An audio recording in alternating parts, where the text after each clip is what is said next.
नमस्कार दोस्तों, NISM series YouTube channel में आप लोगों का स्वागत है। आज हम NISM सीरीज 10A के chapter 3 cash flow management and budgeting से 20 मोस्ट इंपॉर्टेंट क्वेश्चंस डिस्कस करेंगे जो एग्जाम में बार-बार आते हैं। बिल्कुल, बहुत ही इंपॉर्टेंट सेशन होने वाला है ये। वैसे ये 20 क्वेश्चंस तो हम डिस्कस करेंगे, लेकिन प्रैक्टिस के लिए और भी क्वेश्चंस चाहिए होंगे ना? हाँ बिल्कुल, इसीलिए nismseries.com पे जाओ, वहाँ हर चैप्टर के लिए चैप्टर वाइज क्वेश्चंस है। अनलिमिटेड टाइम्स प्रैक्टिस कर सकते हो। इंडिया का बेस्ट प्लेटफॉर्म है NISM सीरीज एग्जाम्स प्रिपरेशन के लिए। चलो आप क्वेश्चन शुरू करते हैं। हाँ, तो question number 1, what is the actual role of cash flow in personal finance? Options है A, final result of investment, B, starting point of any financial process, C, only for tax purposes, D, irrelevant to date. इसका मतलब है कि personal finance में cash flow का असल role क्या है। तो सही आंसर क्या होगा? सही है, option B, starting point of any financial process. अच्छा, स्टार्टिंग पॉइंट। हाँ बिल्कुल, देखो कैश फ्लो किसी भी फाइनेंस प्रोसेस का स्टार्टिंग पॉइंट होता है। ये कोई फाइनल रिजल्ट नहीं है, जैसे ऑप्शन ए में लिखा है। यहीं से तो हम इनकम और खर्चों की टाइमिंग देखते हैं ना। बाकी ऑप्शंस गलत है, क्योंकि ये सिर्फ टैक्स के लिए नहीं होता, मतलब ऑप्शन सी गलत है। और डेट से इररिलेवेंट तो ये बिल्कुल नहीं है, इसलिए डी भी गलत। समझ आ गया। एग्जाम टिप याद रखना स्टूडेंट्स, ये क्वेश्चन बहुत बार आता है। स्टार्टिंग पॉइंट ये कीवर्ड है, क्लियर है ना? हाँ, एकदम clear. Question number 2. What do we call the household expenses that must be paid at all costs, like taxes or loan EMIs? Options है A, discretionary expenses, B, variable expenses, C, mandatory expenses, D, luxury expenses. सही है। इसका मतलब है कि घर के budget में जो खर्चे हर हाल में करने ही पड़ते हैं, जैसे टैक्स या लोन की EMI, उन्हें क्या कहते हैं? तो सही आंसर क्या होगा? सही आंसर है option C, mandatory expenses. Okay, mandatory. हाँ, मैंडेटरी का मतलब ही है अनिवार्य, जिसे आप टाल नहीं सकते। ऑप्शन ए डिस्क्रिशनरी गलत है, क्योंकि वो तो हमारी मर्जी के खर्चे होते हैं। हाँ, शौक वाले खर्चे, राइट? एग्जैक्टली। और ऑप्शन बी वेरिएबल भी गलत है, क्योंकि वो बदलते रहते हैं। लेकिन लोन की EMI तो फिक्स और अनिवार्य है ना। लग्जरी एक्सपेंसेस यानी ऑप्शन डी तो बिल्कुल ही अलग चीज हो गई। क्लियर है ना? बिल्कुल क्लियर है। Question number 3. To find the true savings from the monthly surplus, what needs to be added back? A, credit card bills, B, mandatory deductions like PF and NPS, C, personal loans, D, entertainment budget. बहुत बढ़िया सवाल है ये। इसका मतलब है कि हाथ में जो मंथली सरप्लस बचता है, उससे असली सेविंग्स का पता लगाने के लिए हमें वापस क्या ऐड बैक करना पड़ता है? इसमें सही आंसर है option B, mandatory deductions like PF and NPS। अच्छा, PF को वापस जोड़ते हैं। हाँ वही तो। देखो जब सैलरी अकाउंट में आती है तो PF पहले ही कट चुका होता है ना। हाँ, वो तो सैलरी स्लिप में ही कट जाता लेकिन है। वो भी तो हमारी सेविंग ही है ना। इसलिए ट्रू सेविंग्स निकालने के लिए उसे वापस मंथली सरप्लस में जोड़ते हैं। बाकी ऑप्शंस देखो, क्रेडिट कार्ड या लोन यानी ऑप्शन ए और सी, वो तो खर्चे हैं, सेविंग थोड़ा ना है। और डी भी खर्चा है। स्टूडेंट्स यहाँ कंफ्यूज होते हैं काफी। क्लियर है ना? समझ आ गया, बहुत इंटरेस्टिंग है ये। Next question number 4. Which of the following is considered a discretionary expense? A, rent, B, entertainment, C, groceries, D, school fees. ये आसान है। इसका मतलब है कि इनमें से कौन सा डिस्क्रेशनरी एक्सपेंस यानी अपनी मर्जी या शौक का खर्चा है जिसे काटा जा सकता है? तो सही आंसर क्या होगा? सही आंसर है ऑप्शन बी, एंटरटेनमेंट। हाँ ये तो काफी सिंपल लग रहा है। हाँ, सिंपल है, लेकिन लोग गलती करते हैं। रेंट, ग्रोसरी और स्कूल फीस यानी ऑप्शंस ए, सी और डी, इनके बिना काम नहीं चलेगा। ये बेसिक जरूरतें हैं। हाँ वो तो मैंडेटरी हो गया। बिल्कुल। पर मूवी देखना या घूमना मतलब एंटरटेनमेंट, ये हम कम कर सकते हैं, इसलिए ये डिस्क्रेशनरी है। क्लियर है ना? हाँ बिल्कुल। Question number 5. What is the biggest risk of a cash flow mismatch where expenses arise before income is received?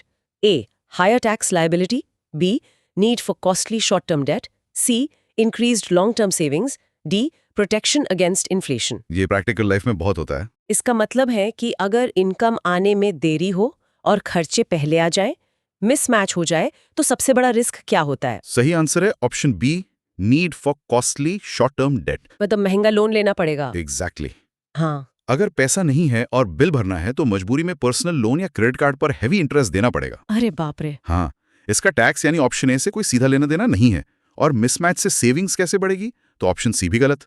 और इन्फ्लेशन से प्रोटेक्शन तो बिल्कुल नहीं मिलेगा, इसलिए डी भी गलत है। क्लियर है ना? हाँ, एकदम clear. Question number 6. How is an income and expenditure statement different from a normal cash statement? A, it only records cash transactions, B, it includes accrued items where cash hasn't been paid yet, C, it only shows liabilities, D, it does not track daily expenses. थोड़ा technical है ये। इसका मतलब है कि income and expenditure statement एक normal cash statement से अलग कैसे है? सही आंसर है ऑप्शन बी। अच्छा। हाँ, इसमें अक्रूड आइटम्स इंक्लूड होते हैं। मतलब इनकम एंड एक्सपेंडिचर स्टेटमेंट में वो खर्चे भी गिने जाते हैं जिनका बिल आ गया है पर अभी कैश में पेमेंट नहीं की है। जैसे क्रेडिट कार्ड का यूज किया हो? बिल्कुल सही एग्जांपल। कैश स्टेटमेंट में सिर्फ तभी एंट्री होती है जब नकद हाथ से जाए। इसलिए ऑप्शन ए कैश स्टेटमेंट की डेफिनेशन है, इसकी नहीं। ऑप्शन सी और डी भी गलत हैं क्योंकि ये स्टेटमेंट लायबिलिटीज या सिर्फ डेली एक्सपेंसेस को ट्रैक करने के लिए नहीं होता। क्लियर है ना? समझ गई। Question number 7. What is the process of estimating future figures based on historical data called? A. Monitoring. B. Auditing. C. Forecasting. D. Budgeting. ध्यान से सुनना इसे। इसका मतलब है कि डेटा के आधार पर भविष्य के आंकड़ों का अनुमान लगाने को क्या कहते हैं? सही आंसर है ऑप्शन सी, फोरकास्टिंग। अच्छा, forecasting कहते हैं इसे। हाँ, स्टूडेंट्स यहाँ मॉनिटरिंग और फोरकास्टिंग में अक्सर कंफ्यूज होते हैं। मॉनिटरिंग मतलब ऑप्शन ए, उसका मतलब ट्रैक करना होता है। हाँ, वो तो काम होने के बाद करते हैं। सही कहा। ऑडिटिंग यानी ऑप्शन बी, चेकिंग करना होता है और आगे का अनुमान लगाना हमेशा फोरकास्टिंग कहलाता है। बजटिंग एक अलग प्रोसेस है। तो ए, बी और डी गलत है। क्लियर है ना? हाँ, clear. Question number 8. What is the most crucial step after creating a budget to ensure it doesn't fail? A. Filing it safely. B. Monitoring the budget continuously. C. Increasing credit limit. D. Stopping all expenses. ये गलती तो सब करते हैं। इसका मतलब है कि बजट बनाने के बाद सबसे जरूरी कदम क्या है ताकि बजट फेल ना हो? सही आंसर है option B, monitoring the budget continuously. मतलब लगातार चेक करते रहना। एग्जैक्टली। बजट बनाकर फाइल में रख देने से यानी ऑप्शन ए से कुछ नहीं होगा। हाँ, वो तो न्यू ईयर रेजोल्यूशन जैसा हो गया। बिल्कुल। आपको रोज ट्रैक करना होगा कि असल खर्चे प्लान के हिसाब से हो रहे हैं या नहीं। क्रेडिट लिमिट बढ़ाना यानी ऑप्शन सी तो और खतरनाक है। और सारे खर्चे बंद करना यानी ऑप्शन डी प्रैक्टिकली नहीं है, इसलिए सिर्फ बी सही है। क्लियर है ना? हाँ, बिल्कुल क्लियर है। Question number 9. A personal balance sheet reflects an individual's financial position. What does it primarily list? A. Incomes and expenses. B. Assets and liabilities. C. Daily cash flow. D. Tax deductions. ये finance का basics है। इसका मतलब है कि एक personal balance sheet में मुख्य रूप से क्या लिस्ट होता है? सही आंसर है option B, assets and liabilities. अच्छा, सिर्फ एसेट्स और लायबिलिटीज? हाँ, इनकम और खर्चे तो इनकम स्टेटमेंट में आते हैं, तो ऑप्शन ए गलत। Daily cash flow cash statement का पार्ट है, मतलब ऑप्शन सी भी गलत। और टैक्स डिडक्शंस तो इनकम टैक्स रिटर्न में जाएंगे ना, तो डी भी गलत। बैलेंस शीट हमेशा ये दिखाती है कि आपके पास क्या है यानी एसेट्स और आपको क्या चुकाना है यानी लायबिलिटीज। क्लियर है ना? एकदम clear. Question number 10. How is net worth calculated? A. Total assets plus liabilities. B. Total income minus expenses. C. Assets minus liabilities. D. Only sum of all assets. ये बहुत इंपॉर्टेंट है। इसका मतलब है कि नेट वर्थ कैसे calculate की जाती है? सही आंसर है option C, assets minus liabilities. मतलब कुल संपत्ति में से कर्जा हटा दो? बिल्कुल। लॉजिक ये है कि आपकी कुल संपत्ति यानी एसेट्स में से आपके सारे कर्जे यानी लायबिलिटीज हटा दो, तो जो असली वेल्थ बचेगी वही आपकी नेटवर्थ है। हाँ। ऑप्शन ए गलत है क्योंकि लायबिलिटीज को जोड़ा नहीं जाता। ऑप्शन बी नेट सरप्लस बताता है, नेट वर्थ नहीं। और ऑप्शन डी भी गलत है क्योंकि लायबिलिटीज इग्नोर नहीं कर सकते। क्लियर है ना? हाँ, क्लियर। वैसे 10 क्वेश्चंस हो गए, थोड़ा सा ब्रेक ले लेते हैं। हाँ, और ये भी बता दूं कि अगर तुम सोचते हो कि सिर्फ ये 20 क्वेश्चंस काफी हैं, तो गलत है। प्रैक्टिस और भी चाहिए। nismseries.com पे हंड्रेड्स ऑफ क्वेश्चंस हैं हर चैप्टर के, प्रॉपर मॉक टेस्ट के साथ। अनलिमिटेड प्रैक्टिस करो, कॉन्फिडेंस बढ़ाओ।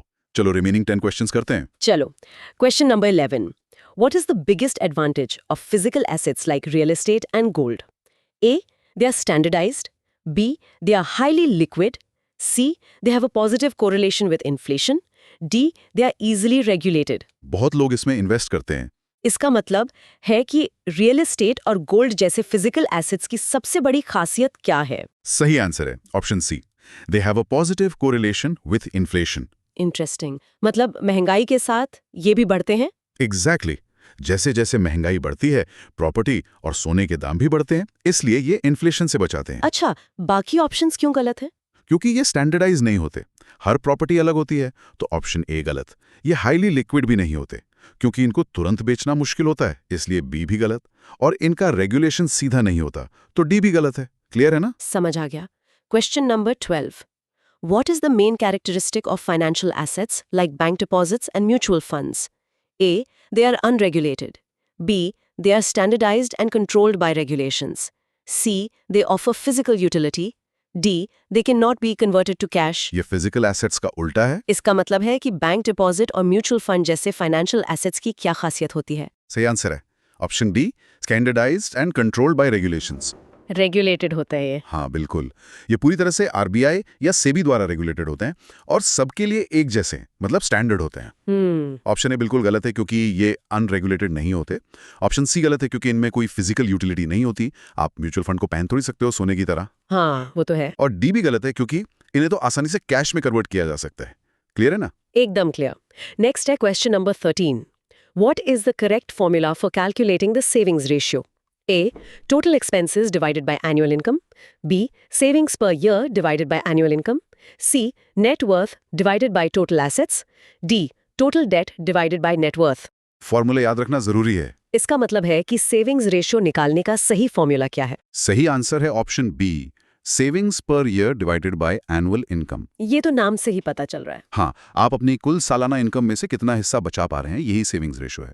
ऑप्शन ए तो एक्सपेंसेस रेशियो का फॉर्मूला हो गया। अच्छा। ऑप्शन सी सॉल्वेंसी रेशियो है और ऑप्शन डी लेवरेज से जुड़ा है। ये क्वेश्चन बहुत बार आता है एग्जाम में, इन फॉर्मूलाज में लोग कंफ्यूज होते हैं। क्लियर है ना? हाँ, क्लियर। Question number 14.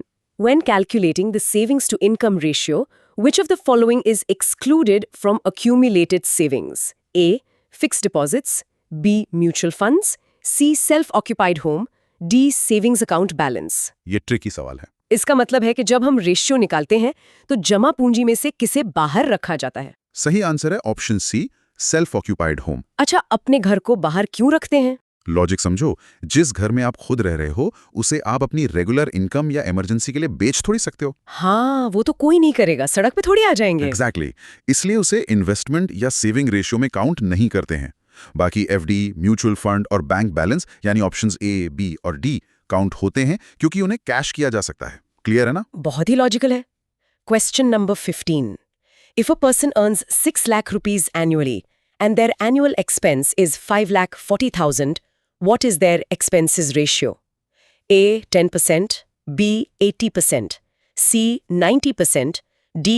100%. चलो थोड़ा मैथ करते हैं। इसका मतलब है कि अगर कोई 6 लाख कमाता है और 5,40,000 खर्च करता है तो एक्सपेंसेस रेशियो क्या होगा? सही आंसर है ऑप्शन सी, 90%। ये 90% कैसे आया? पूरा गणित समझाता हूं।